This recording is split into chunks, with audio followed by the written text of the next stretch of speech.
Muy buenos días, muy buenas tardes o quizás muy buenas noches, estimado oyente, según sea la hora y el país donde se encuentre escuchando este nuevo programa.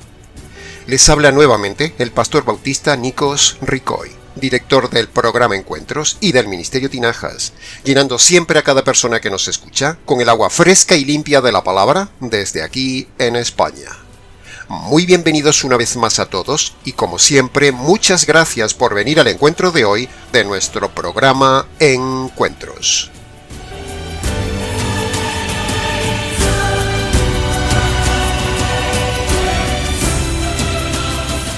Como muy bien sabe la mayoría de nuestra audiencia, en el Ministerio Tinajas somos auténticos defensores del estudio expositivo de la Palabra de Dios. Nuestros alumnos lo saben, nuestras clases son siempre expositivas. Nuestros comentarios escritos en el canal son expositivos. En la radio, allí donde predicamos, y en el canal hemos sido siempre así, detalladamente expositivos. El verdadero arte de la interpretación bíblica.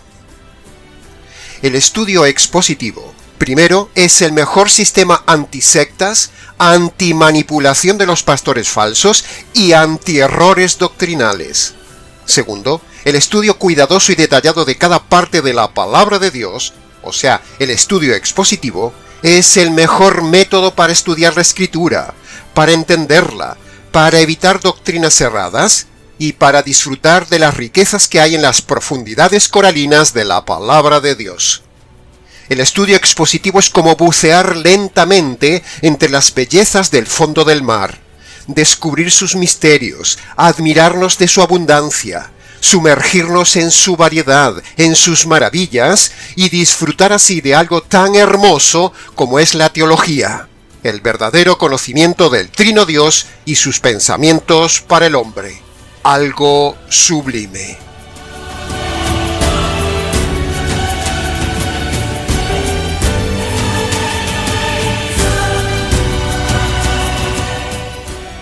Y hoy, precisamente, aplicaremos una vez más el sistema de estudio expositivo a una parte de la palabra de Dios, tomando como base Juan capítulo 6, donde estudiaremos y demostraremos el libre albedrío.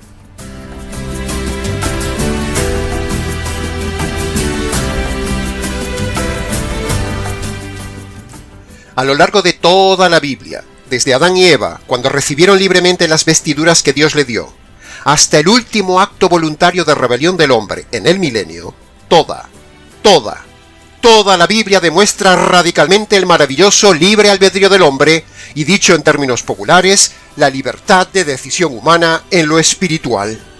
Por lo tanto, hoy haremos dos cosas. Primero, demostrar el maravilloso regalo de Dios al hombre, que es el libre albedrío. Y segundo, aplastar, denunciar y desmontar la mentira de que el hombre no tiene libre albedrío espiritual. Hay cientos de pasajes en la Biblia que demuestran claramente el libre albedrío del hombre. Por lo tanto, escuche bien, estimado oyente, este argumento. Si hay tantos pasajes que hablan del libre albedrío en la Biblia, entonces, los pasajes que usan los calvinistas para negar el libre albedrío del hombre necesariamente tienen que estar forzados y mal interpretados en su contexto, porque la Biblia no se contradice y en la Biblia solo puede haber una sola interpretación de cada tema, y gracias a la ley de la hermenéutica a fortiori o a la ley hermenéutica de la inferencia, concluiremos hoy que es imposible negar el libre albedrío en la Biblia. Pero hay por ahí una secta perversa que manipula y fuerza algunos pasajes para negar el libre albedrío. La Biblia muestra claramente, estimado oyente, los dos dones más maravillosos que Dios le dio al hombre y que debemos agradecer a Dios que nos hace semejantes a ellos: el razonamiento y el libre albedrío. Así que, dicho esto, le ruego preste atención al estudio de hoy, porque iremos rápido en el viaje submarino del tema de hoy. Entremos entonces en el análisis y comentario del primer pasaje, Juan capítulo 6, versículo 35. El que a mí viene, nunca tendrá hambre, y el que en mí cree no tendrá sed jamás. Como ha visto, he hecho énfasis en dos frases, el que. Cuando usted en la vida cotidiana, por ejemplo, dice, el que quiera agua, la tiene por ahí, y el que quiera jugos, los tiene aquí. Esa frase gramatical, el que, está demostrando inferencialmente que cada uno decide libremente lo que va a beber, sea jugo o sea agua en este caso. Es decir, esa frase, el que, infiere la libertad de decisión de cada uno. De la misma manera, estimado oyente, preste atención a esto. Cada vez que usted lee en la Biblia frases gramaticales como estas, el que, los que, aquel que y similares frases, eso habla e implica libertad, libre albedrío, libre decisión personal. Y aquí Jesús, en el verso 35, está mostrando teológicamente hablando que el hombre es libre de decidir si viene a él o no, si cree en él o no, y lo demuestra por medio de esa partícula gramatical, el que. Esto que decimos es tan claro que lo entiende un niño, es pura gramática básica. Cuando Jesús dice en el verso 35, el que a mí viene, eso infiere que hay gente libremente que va a él, y por deducción hay otra gente que no quiere venir a él, o sea, hay libertad. Y cuando dice el que en mí cree, eso muestra también inferencialmente que hay personas que deciden creer y que hay personas que deciden no creer. O sea, hay libertad, así de sencillo. Ahí está la libertad de decisión espiritual humana, estimado oyente. Irrefutable argumento que se repite en el versículo 35 2 veces, se repite en todo el capítulo varias veces y se repite en todo el libro de Juan. Contundente. Pasemos ahora al análisis y comentario de Juan capítulo 6, versículo 37. Lo que el Padre me da, vendrá a mí, y el que a mí viene, no le echo fuera. Cuando llegamos al verso 37, que está después del verso 35, obviamente, vemos que toda persona que tiene sed espiritual y quiere ir libremente a beber, entonces el Padre lo toma de la mano y lo lleva a beber a Jesús, que es la fuente. Ese es el protocolo teológico, estimado oyente. El protocolo teológico que vemos aquí en estos dos versículos, el 35 y el 37. Todo empieza en la libre decisión del hombre de querer beber, versículo 35. Y entonces el Padre ve esa inquietud y esa necesidad en la persona de querer beber, lo toma, lo lleva al Hijo, y entonces el Hijo lo salva, como dice el versículo 37. Por eso dice el pasaje, lo que el Padre me da, o dicho en otras palabras, la persona que me trae el Padre, yo lo recibo, porque previamente esa persona se movió buscando satisfacer su sed, como vimos en el versículo 35. Nos preguntamos, ¿por qué se lo da el Padre al Hijo? Pues sencillo, estimado oyente, porque previamente el Padre vio que la persona buscaba satisfacer su sed, o sea, quería beber. Ahí empieza todo, en la decisión del hombre. Ahora, aprovechamos para decir que una cosa es el libre albedrío que tiene el hombre, y otra cosa es el no entendimiento de las Escrituras que también tiene el hombre. Son dos cosas diferentes. Repito, una cosa es el libre albedrío que tiene el pecador, y otra cosa es el no entendimiento de las Escrituras que también tiene el pecador. Son dos cosas juntas, pero diferentes. El hombre pecador tiene libre albedrío, pero no tiene entendimiento espiritual de la Escritura. Por eso necesita que alguien le ayude. Por eso alguien tiene que explicar la Biblia a alguien cuando está buscando la verdad. Una persona por sí sola no comprende nunca la verdad, como en el caso de Felipe con el etíope. El hombre que busca libremente se mueve, indaga, lee con su libre albedrío, etcétera, etcétera. Entonces Dios lo ve que se mueve, ve que busca, ve que quiere saciar su sed. Entonces Dios, al ver esto, lo toma por medio de un evangelista, le envía ayuda para que esa persona entienda la palabra y así beba del Hijo. Entonces, así se cumple lo que dice este verso 37. Lo que el Padre me da. ¿Y por qué me lo da? porque antes el Padre vio que la persona buscaba quitar su sed. ¿Comprende el protocolo bíblico, estimado oyente?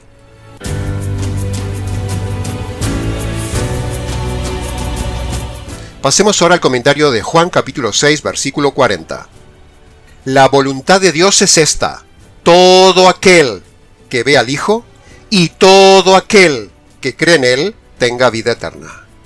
Aquí tiene una vez más nuestra tesis, estimado oyente. Fíjese la frase de libre albedrío: todo aquel que. Eso habla inferencialmente de libertad. En esa frase está subyacente, escondida, arropada, entre líneas, la libertad humana de la que venimos hablando. Es decir, el orden y voluntad divina en este versículo es esta: toda persona que libremente ve y cree en el Hijo, entonces ese tendrá vida eterna. No que el Padre le impone la vida eterna, no, eso no lo dice el texto. El verso habla de la libertad humana, no de la imposición divina en la salvación del hombre. Es maravilloso descubrir la libertad humana en tan solo 3 palabras, estimado oyente: todo aquel que. O dicho en otras palabras, toda persona que decide libremente creer, recibe vida eterna. Libertad, pura libertad. Maravilloso libre albedrío. Maravilloso regalo de Dios. Amén. Aleluya. Pasemos ahora al comentario de Juan capítulo 6, versículo 44, que dice: ninguno puede venir a mí si el Padre no le trae. Bueno, este es el versículo favorito de la secta de los calvinistas para decir que el hombre no tiene libre albedrío, que es Dios quien elige soberanamente a quien quiere para salvarle. Pero, el problema es que los calvinistas se olvidan de leer los versículos anteriores que nosotros ya le hemos explicado a usted. Versículos que hablan de libertad de decisión humana antes de que el Padre lo tome y lo lleve al Hijo. ¿Comprende, estimado oyente? Los calvinistas empiezan su teología en el versículo 44. Nosotros empezamos nuestra teología y defendemos nuestra tesis en el versículo 35. Los calvinistas ignoran el contexto, y eso es grave, muy grave. ¿Y hacen qué? Leyendo solo este pasaje, el pasaje del versículo 44, cambien la idea. O sea, hacen eisegesis, no exégesis contextual del tema. Nadie va a Jesús si el Padre no lo lleva, porque previamente ese hombre, libre y racionalmente, respondió a las señales de llamada que Dios le hizo. Todo hombre que usa su razón y usa su libre albedrío para buscarle, el Padre lo ve, entonces el Padre lo toma, el Padre lo dirige al Hijo, y es ahí cuando el Hijo lo salva. Ese es el bendito protocolo soteriológico divino, aquí en Juan capítulo 6 y en toda la Biblia. La ceguera espiritual, la muerte espiritual, la cárcel espiritual no anula la libertad humana que está en el alma. La libertad humana no está en el espíritu, estimado oyente, está en el alma, y el alma está viva. Una cosa es la muerte espiritual del espíritu humano, y otra cosa es el alma. El alma no está muerta, el alma está viva en todos los seres humanos, y por medio del alma, el hombre decide si su espíritu cobra vida. Pero, por supuesto, los calvinistas, para negar el libre albedrío, niegan que el alma y el espíritu son 2 cosas diferentes. Ellos dicen que son una sola cosa, para así negar el libre albedrío que está en el alma. Es decir, los calvinistas van retorciendo doctrina tras doctrina para tratar de defender su tesis eisegética, que no la hay. Pero no se puede tapar el sol con un dedo.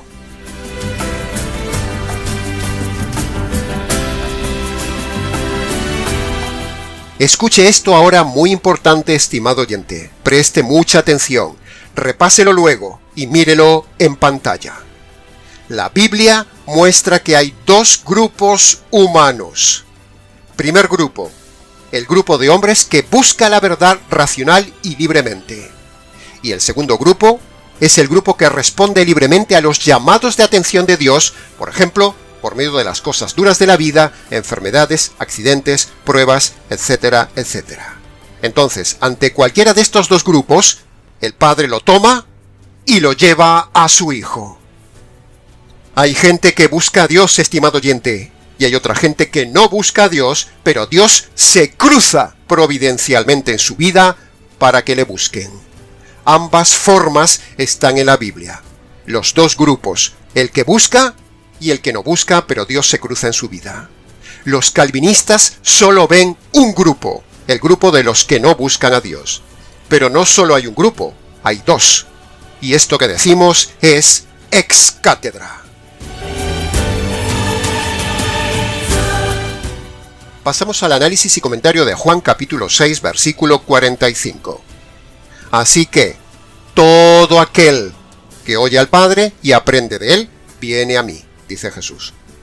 Ahí tiene una vez más nuestra tesis del libre albedrío, estimado oyente. En otras palabras, el versículo dice: el Padre hace señales, el Padre hace ruido, el Padre llama a voces al hombre, el Padre pone oportunidades en el camino del pecador para que el hombre oiga cómo Dios lo llama, y entonces cuando algún hombre oye y aprende que Dios le está llamando, o sea, se da cuenta de esas señales de cómo Dios lo está llamando, entonces el hombre libremente se mueve ante esas señales, responde, actúa en su libre albedrío y empieza a seguir la voz del Padre. Y cuando el Padre ve que el hombre responde libremente al estímulo de llamado, entonces el Padre lo toma y lo lleva al Hijo, como vimos antes. Por lo tanto, volvemos al mismo punto del protocolo soteriológico divino. Punto 1. Dios hace ruido. Punto 2. El hombre oye el ruido de Dios, se gira, presta atención, responde y busca. Punto 3. Dios ve que responde y entonces le pone a alguien en el camino a ese hombre para que le ayude. Punto 4. La persona oye el Evangelio del Hijo. Y punto 5. Si el hombre en su libre albedrío recibe ese Evangelio, entonces el Hijo lo salva. Estos son los 5 pétalos del verdadero tulipán bíblico, no el falso tulipán calvinista. Lo repetiremos hasta el cansancio. Nos admiramos, estimado oyente, de este maravilloso protocolo salvífico de armonía entre el libre albedrío de Dios y el libre albedrío del hombre. Dos libres albedríos entrelazados entre Dios y el hombre. Una danza armónica y maravillosa de libres albedríos que termina en la salvación del hombre. Amén. Aleluya.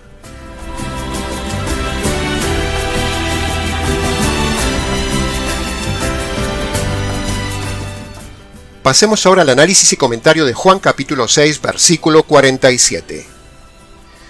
De cierto os digo, el que cree en mí tiene vida eterna. Como se ha dado cuenta, he hecho énfasis una vez más en la partícula gramatical el que. A continuación del versículo 44, que suelen manipular los calvinistas, explicándolo a su manera, sin ver el contexto, tenemos otra vez otro pasaje con la frase gramatical que habla de libertad, el que. Por si no había quedado claro, antes y después del versículo 44, que es el verso que manipulan los calvinistas, Juan vuelve a mostrar la frase del libre albedrío diciendo, el que cree. Es decir, eso muestra que hay gente que decide libremente creer, y por lo tanto, por pura lógica, hay otras personas que deciden libremente no creer, como ya dijimos antes en el comentario del versículo 35. El mismo Juan dice esto muchas veces a lo largo de su Evangelio. Por ejemplo, en Juan capítulo 3, versículo 36. El que cree tiene vida eterna, pero el que se niega a creer no verá la vida. ¿Ve? Es irrefutable el libre albedrío. Aquí lo muestra Juan claramente en Juan 3:36. Porque en Deuteronomio capítulo 10, versículo 17, y en Hechos capítulo 10, versículo 34, dice que Dios no hace acepción de personas eligiendo a unos pocos solamente, sino que, como estamos viendo, el que decide su salvación es el hombre. Lo repetiremos hasta el cansancio para que quede bien claro.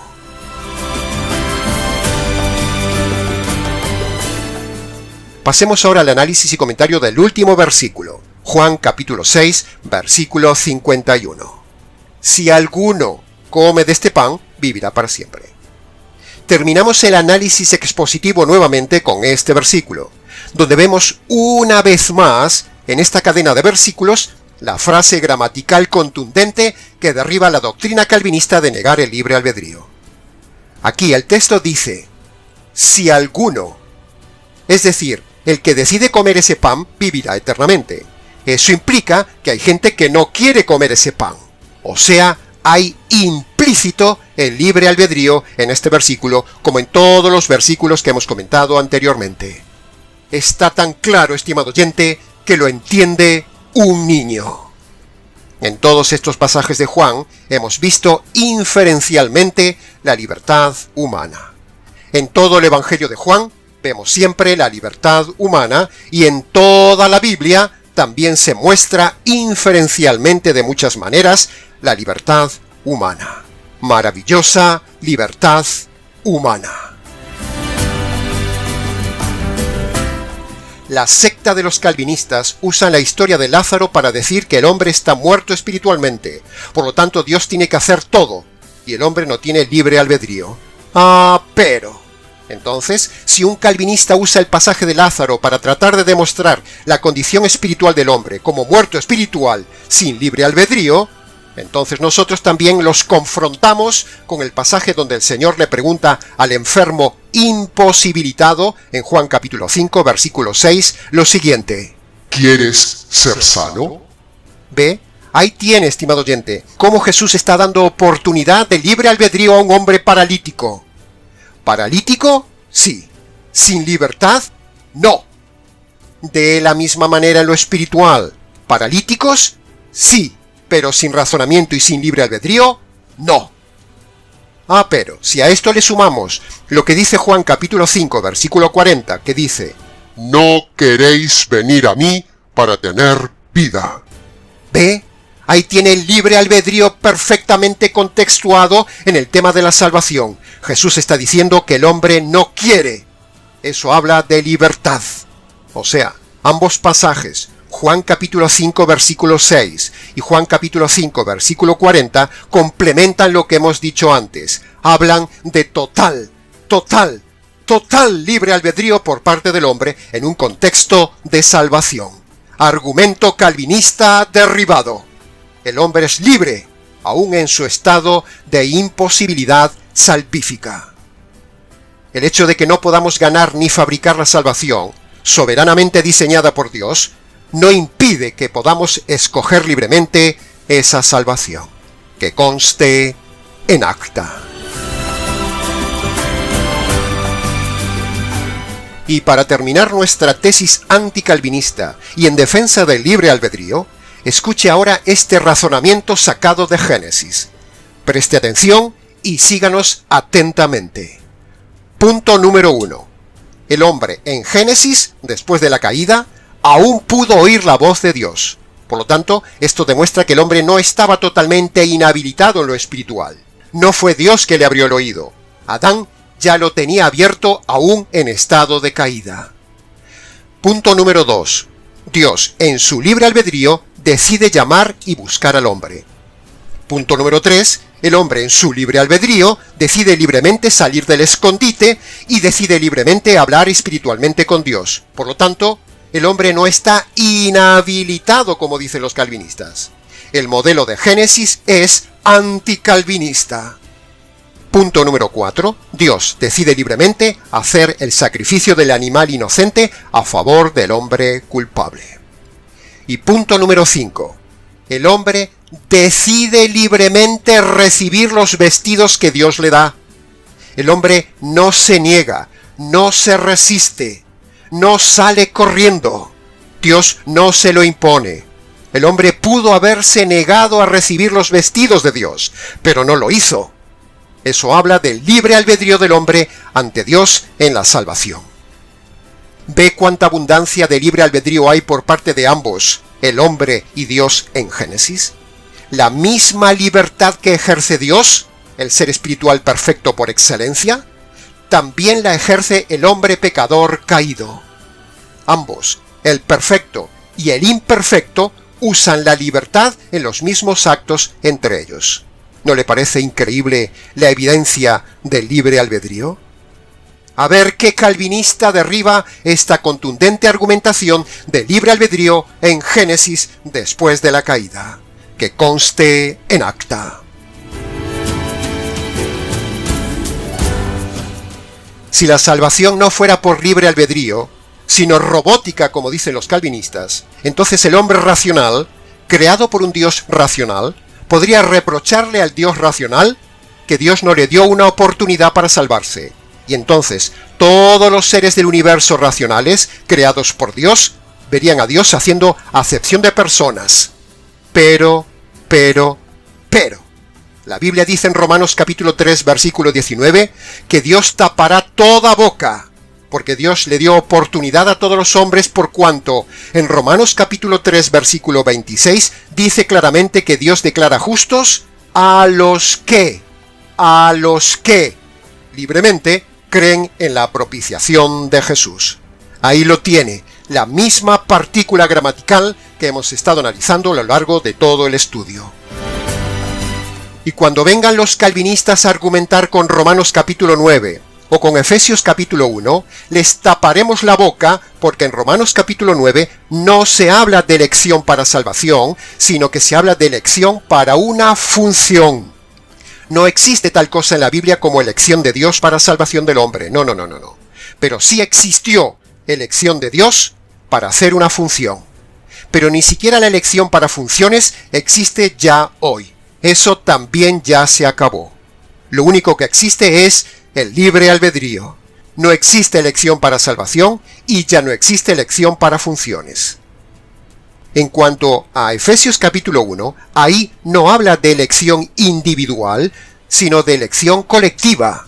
Es decir, Dios, en el consejo eterno, eligió salvar a todos los hombres por medio del Evangelio. Y el que recibe ese Evangelio, ese es un elegido. Esto que decimos es ex cátedra. Así que, antes de terminar, le invitamos a que use su libre albedrío, estimado oyente, que use su razonamiento, que use su voluntad y obedezca las dos condiciones que Jesús le pone a usted en Marcos capítulo 1, versículo 15, para el perdón de sus pecados y para ser salvo de la condenación eterna. Le rogamos, estimado oyente, que decida libremente ir a su habitación y allí, en sus rodillas y en sus palabras, obedezca las dos condiciones bíblicas con los 5 puntos del verdadero tulipán bíblico que le detallamos a continuación. Síganos en pantalla. Primera condición con sus 2 puntos. Punto número 1. Usted, estimado oyente, debe reconocer ante Dios que es un delincuente a causa de los delitos cometidos libremente en toda su vida por haber roto las leyes de Dios. Punto número 2. Usted también debe reconocer de forma concreta ante Dios sus pecados pasados y debe abandonar sus pecados presentes. Estas dos partes son el arrepentimiento de Marcos capítulo 1, versículo 15. Ahora, la segunda condición con sus 3 puntos son: punto número 1. Usted, estimado oyente, debe admitir ante Dios que Él es un juez justo y por lo tanto Él tiene que hacer justicia sobre los delitos e injusticias cometidas libremente por usted en su vida. Dios no puede saltarse la justicia que merecen sus injusticias, estimado oyente, sencillamente porque Dios no es un Dios bonachón ni consentidor, ni le perdona por el simple hecho de pedir perdón ante Él, como dicen por ahí. ¡No! Entienda bien esto, estimado oyente. Dios es un juez justo y paciente. Punto número 2.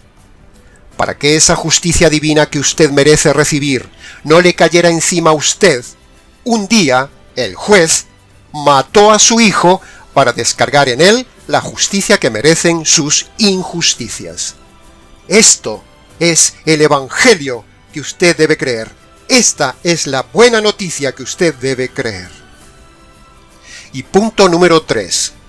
Usted ahora debe libremente apropiarse por la fe de esa justicia caída en la cruz sobre el Señor Jesús.